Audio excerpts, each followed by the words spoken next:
Welcome to the next installment in my video lecture series in economics. And in this particular video lecture, I'm taking a look at the role of transaction costs and how it can impact publicly provided private goods. And this is from my public finance course, although it can be used in several other courses. So let's take a look at the impact of very high transaction costs relative to the price of a particular item. So we have our standard downward sloping demand curve, okay? And let's say we have a cost of C. Firm will produce Q0 at that cost. If we introduce transaction costs, and in particular we're introducing transaction costs that are a very high percentage of the total cost of that particular item. So we have cost plus the transaction cost. That gives us an equilibrium of QE.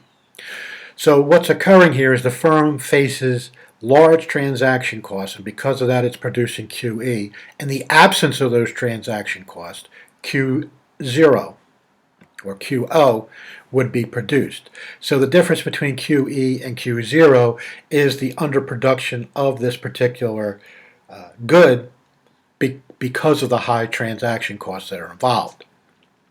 So generally this is used as a reason for government intervention, that when transaction costs are that high and it's reducing the efficient level of output a great deal, that's the argument, that if the government was involved and lowered those transaction costs, we would lead to a more efficient outcome.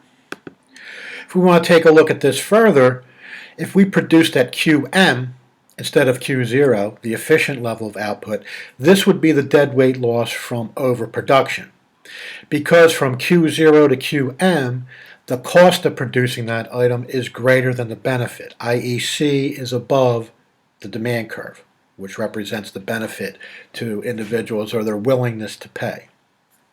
If we look at QE, this is the deadweight loss from underproduction.